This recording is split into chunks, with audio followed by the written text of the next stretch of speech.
Hello welcome back എല്ലാവർക്കും നമ്മുടെ പുതിയൊരു വ്ളോഗിലേക്ക് സ്വാഗതം. അപ്പോൾ ഇന്നത്തെ വീഡിയോയിൽ നമ്മൾ പറയാൻ പോകുന്നത് മാർക്കറ്റിൽ പോയപ്പോഴുള്ള കുറച്ച് വിശേഷങ്ങളാട്ടോ. അപ്പോൾ ഇന്ന് എല്ലാവർക്കും ഫ്രീ ആയിട്ടുള്ളൊരു ദിവസമായതുകൊണ്ട് നേരെ മാർക്കറ്റിലേക്ക് പോകാമെന്ന് വിചാരിച്ചു. അങ്ങനെ അവിടെ നിന്ന് കുറച്ച് മീനും കാര്യങ്ങളൊക്കെ വാങ്ങാനുണ്ടായിരുന്നു. കുറച്ചേ വാങ്ങിയിട്ടുള്ളൂ, എന്നാലും അത് വാങ്ങാൻ വേണ്ടി മാർക്കറ്റിൽ തന്നെ പോവാം, അങ്ങനെ വാങ്ങാമെന്ന് വിചാരിച്ച് ഇറങ്ങിയതാണ്. അപ്പോൾ രാവിലെ പതിവ് പോലെ ഞാൻ എൻ്റെ പ്ലാന്റ്സിനെയൊക്കെ ഒന്ന് ചെന്ന് കണ്ട് ഒരു ചായയൊക്കെ ഇട്ട് കുടിച്ച് അങ്ങനെ നമ്മൾ നേരെ മാർക്കറ്റിലേക്ക് പോയതാണ് കേട്ടോ.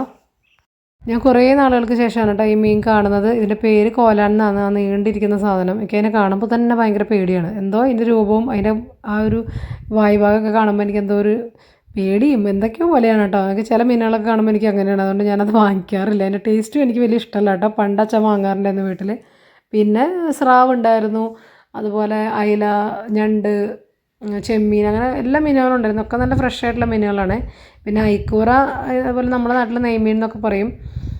ഐക്കൂറ നല്ല ഡിമാൻഡുള്ള മീനാണ്, അത് അധികവും നമ്മൾ വാങ്ങാറുണ്ട് കേട്ടോ.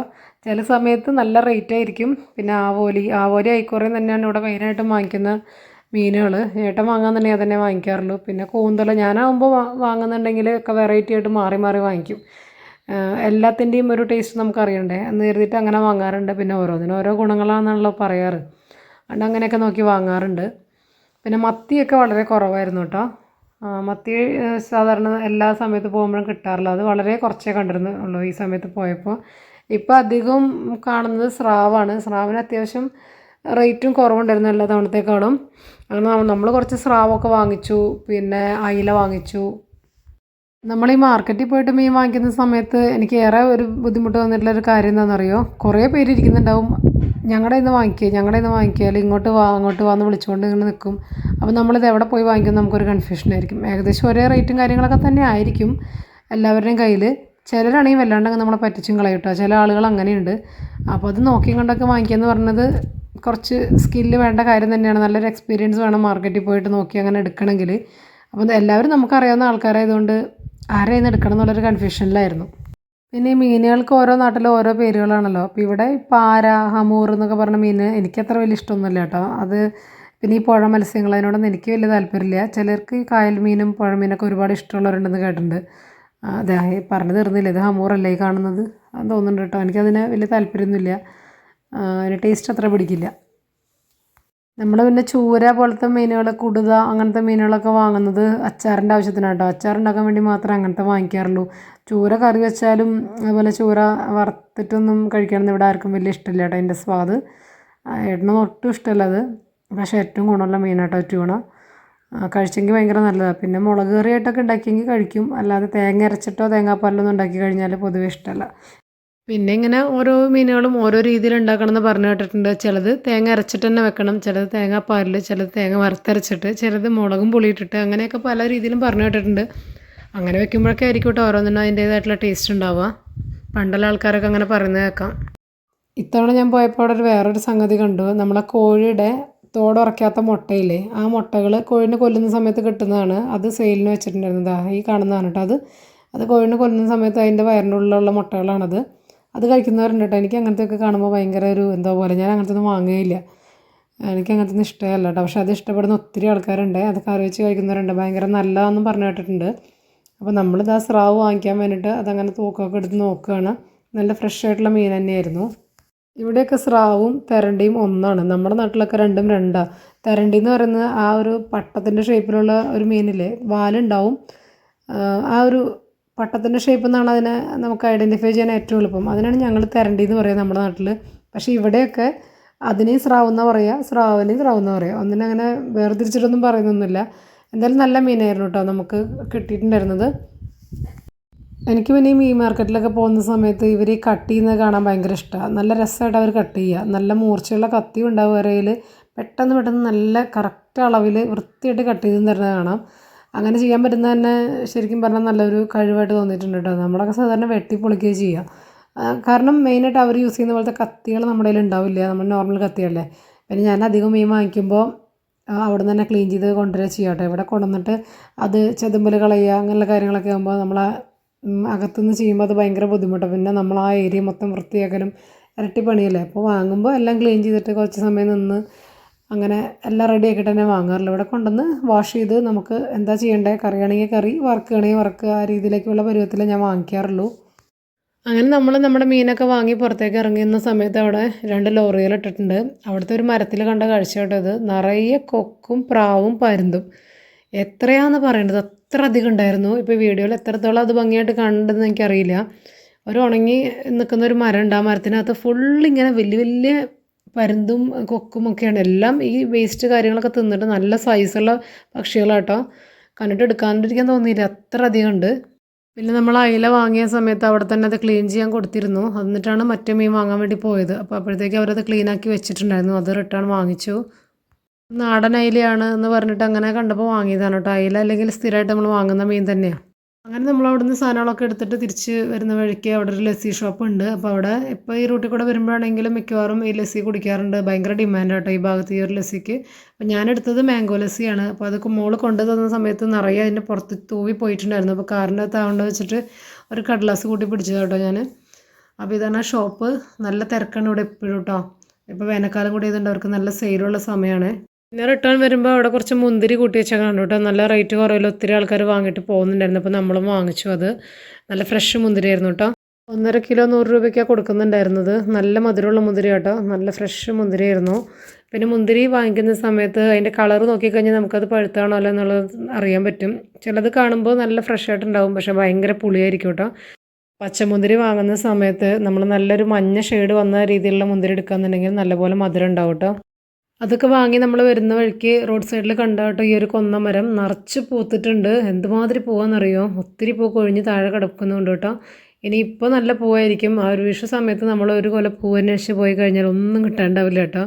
അതാണ് അതിശയം, അത്രയ്ക്കധികം പൂക്കളുണ്ട്. അങ്ങനെ നമ്മൾ വീട്ടിലൊക്കെ എത്തി. പെട്ടെന്ന് ഒരു മണിക്കൂറിൽ ഞാൻ ഫുഡൊക്കെ റെഡിയാക്കി. പിന്നെ ഞങ്ങൾ ഈവനിങ്ങിലുള്ള കുറച്ച് കാര്യങ്ങളാട്ടോ കാണിക്കുന്നത്.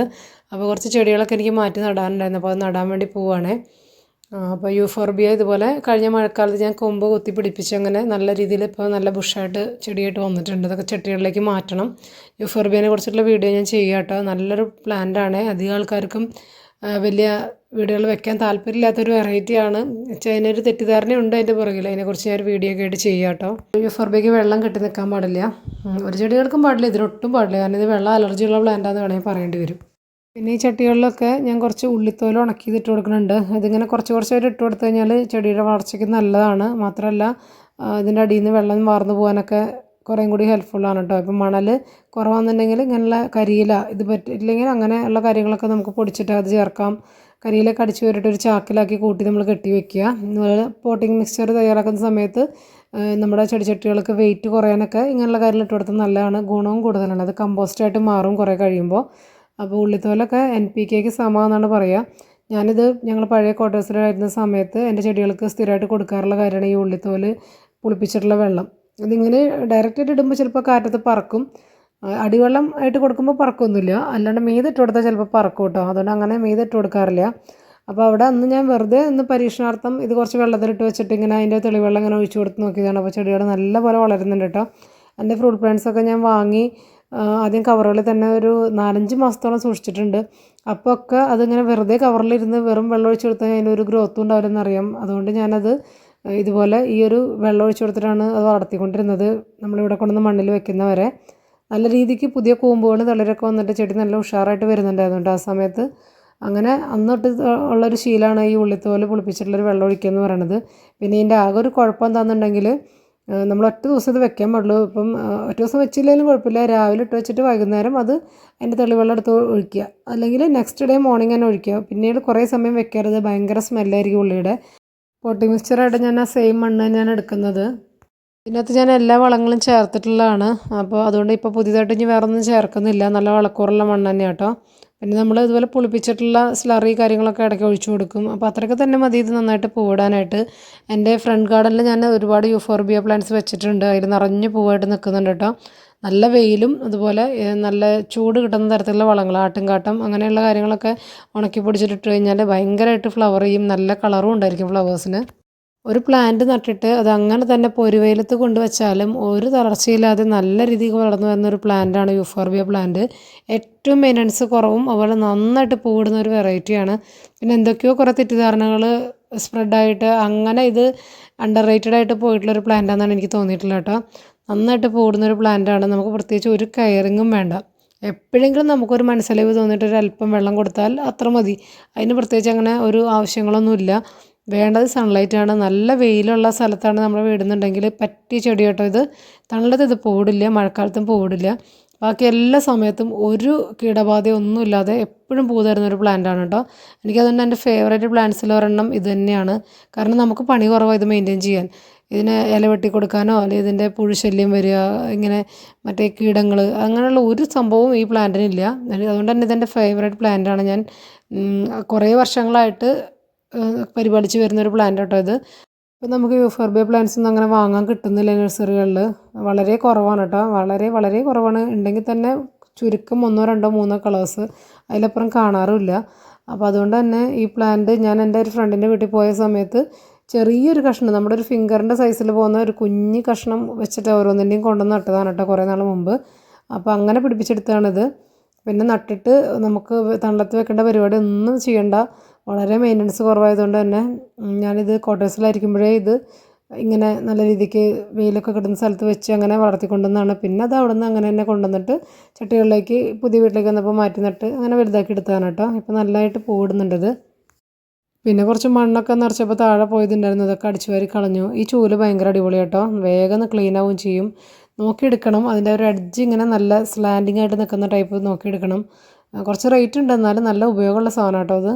ഏജ് ആയിട്ടുള്ള ആൾക്കാർക്കൊക്കെ ഉപയോഗിക്കാൻ നല്ലതാണ്. പക്ഷേ ഒരു ശീലം വേണം. നമുക്ക് ഇങ്ങനത്തെ ചൂല് യൂസ് ചെയ്തിട്ട് നമ്മുടെ കൈക്കൊരു വഴക്കം വന്നെങ്കിലാണിത് ശരിക്കും നമുക്ക് ഉപയോഗിക്കാൻ പറ്റുള്ളൂ.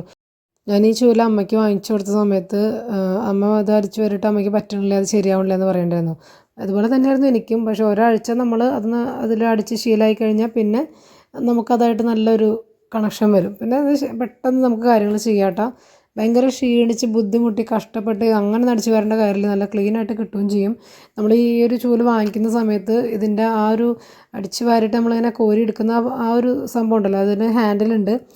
അതിൻ്റെ ആ ഒരു എഡ്ജിൽ അതിൻ്റെ ആ മൂലകളിങ്ങനെ താഴേക്ക് താഴ്ന്നിരിക്കുന്നത് നോക്കി വാങ്ങിക്കണം. കുറച്ച് നല്ല ക്വാളിറ്റിയുടെ വാങ്ങിച്ചാലാണ് കേട്ടോ കാര്യമുള്ളൂ.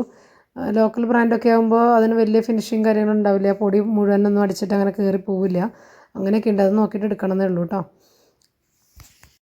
അപ്പോൾ ഇതൊക്കെയാണ് നമ്മുടെ ഇന്നത്തെ കുറച്ച് വിശേഷങ്ങൾ. അപ്പോൾ നിങ്ങൾക്ക് നമ്മുടെ വീഡിയോസൊക്കെ ഇഷ്ടമാവുന്നുണ്ടെന്ന് വിചാരിക്കണം. അപ്പോൾ എന്തായാലും വീഡിയോസ് കാണുന്നവരാണെന്നുണ്ടെങ്കിൽ ഒന്ന് സബ്സ്ക്രൈബ് ചെയ്തിട്ട് തന്നെ കാണുക. പിന്നെ ലൈക്കും ഷെയറും കമൻറ്റൊക്കെ ചെയ്തിട്ടൊന്ന് സപ്പോർട്ട് ചെയ്യണേ. അപ്പോൾ നെക്സ്റ്റ് ഒരു വീഡിയോയിൽ നമുക്ക് വീണ്ടും കാണാം.